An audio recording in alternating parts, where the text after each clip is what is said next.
আসসালামু আলাইকুম সম্মানিত ইউরোপগামী যাত্রীগণ এবং বিভিন্ন এজেন্টগণ, তাদের উদ্দেশ্যে বলতেছি আলহামদুলিল্লাহ ইউরোপের 14টা ভিসা পাইছি মঙ্গলবার।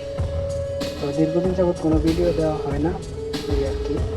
আর দুইজন লোক এর আগে পাঠিয়েছিলাম পরীক্ষা স্বরূপ, মোট 16 জন। আর আলহামদুলিল্লাহ ভালো আছে, এই জন্য অনেকদিন যাবৎ কোনো ভিডিও দেওয়া হয় না।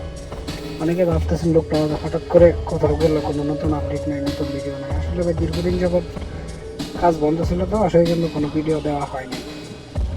আর এখন আলহামদুলিল্লাহ ভিসা চালু হয়েছে, যার জন্য এখন দিলাম একটা ভিডিও।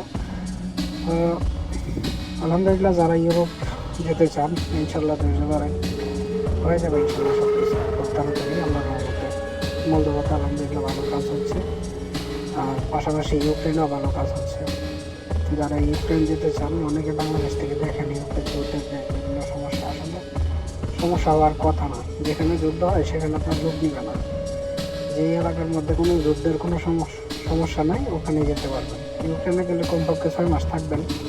থাকার পরে আপনার অন্য দেশে চলে গেলেও কোম্পানি কোনো আপত্তি করবে না। আর যদি কেউ যাওয়ার পরে গেম দেওয়ার চেষ্টা করেন ভাই, একজনের জন্য 10 জনের ক্ষতি। এই কারণেই রোমানিয়া, সার্বিয়া এবং বিভিন্ন দেশ বন্ধ হয়ে যাচ্ছে বাঙালিদের জন্য।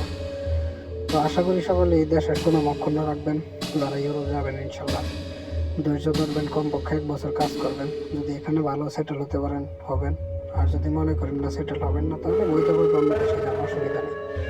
অবৈধ চিন্তা ভাবনা মাথা থেকে ঝেড়ে ফেললেন, এই আর কি।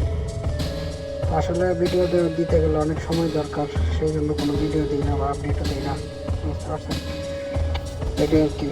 আলহামদুলিল্লাহ আমি আপনাদেরকে কিছু কাজ দেখাবো ভিডিও শেষের দিকে। আমার বেশ কিছু ডিমান্ড আছে মলদোভা এবং ইউক্রেনে আলহামদুলিল্লাহ 3 থেকে 3.5 মাসের মধ্যে, 3 মাসের মধ্যে আমি ইনশাল্লাহ ট্রাই করাতে পারবো। আর মলদোভাতে হয়তো 3.5-4 মাস সময় লাগতে পারে, এই আর কি। আর রাশিয়ার বিষয়ে যারা অবগত আছেন, অনেকে আমার কাছে বলছে রাশিয়া আসার জন্য, রাশিয়া আপাতত বন্ধ আছে বিষয়, সেই জন্য কোনো আপডেট নাই। তো এখন আসেন আমরা এই রাশিয়ার যে বিষয়টা বলছিলাম, আপাতত কোনো আপডেট নাই। হ্যাঁ, যখন ভিসা চালু হয় ইনশাল্লাহ আমি আপনাদেরকে ভিডিওর মাধ্যমে জানিয়ে দেবো। আর এখন আমি কিছু কাজ দেখাচ্ছি আপনাদেরকে, যারা ইউরোপ যাবেন কনস্ট্রাকশন কাজে, তারা এই ধরনের কাজগুলো করতে হবে। বিশেষ করে মলদোভাতে কনস্ট্রাকশন কাজে গেলে এই ধরনের কাজ আছে, আপনারা এই কাজগুলো করতে পারেন। বিল্ডিং সেফটি, নিরাপত্তা সবই আছে ইনশাল্লাহ, সমস্যা নেই। তো এই ধরনের প্রিপারেশন থাকলে ইনশাল্লাহ আপনারা কনস্ট্রাকশন কাজে জমা দিতে পারেন। আর ফ্যাক্টরি কিছু কাজ আছে, ফ্যাক্টরিটা ভিডিও করে দেখাচ্ছি আপনাদেরকে, আর কি। যদি কেউ ইনশাল্লাহ আসতে চান, আমার অন্য ভিডিওতে নাম্বার দেওয়া আছে, যোগাযোগ করবেন।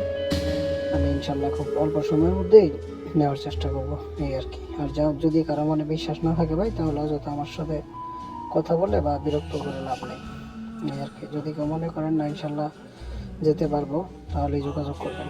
কারণ আমার একজন মানুষকে পরীক্ষা করার জন্য শুধু ভিডিও আর নাম্বার দেখলে চলে। আমার এই চ্যানেলটি কতদিন হয়েছে, আবার আমি নাম্বারটা কতদিন যাবত ব্যবহার করতেছি, এই আর কি। তো আমার নাম্বার নিয়ে রাখেন, 2-3 বছর পরে যদি আল্লাহ বাঁচিয়ে রাখে যোগাযোগ রাখবেন, সমস্যা নেই। এতটুকুই পাইছিল আজকের ভিডিও। সবাই ভালো থাকবেন। আর গার্মেন্টসের কাজ জানলে ইনশাল্লাহ যোগাযোগ করবেন। বিভিন্ন গার্মেন্টসের মধ্যে ইনশাল্লাহ ডিমান্ড থাকে আমার, এই আর কি। আর এই যে একটা ফ্যাক্টরি দেখতেছেন, এই ধরনের ফ্যাক্টরিতে কাজ করতে হবে। এটা হচ্ছে বিভিন্ন কাপড় তৈরি এবং অন্যান্য সাইডে আমাদের আছে, প্লাস্টিক ফ্যাক্টরি আছে, আরও সব এই ধরনের কাজগুলো আমার আছে।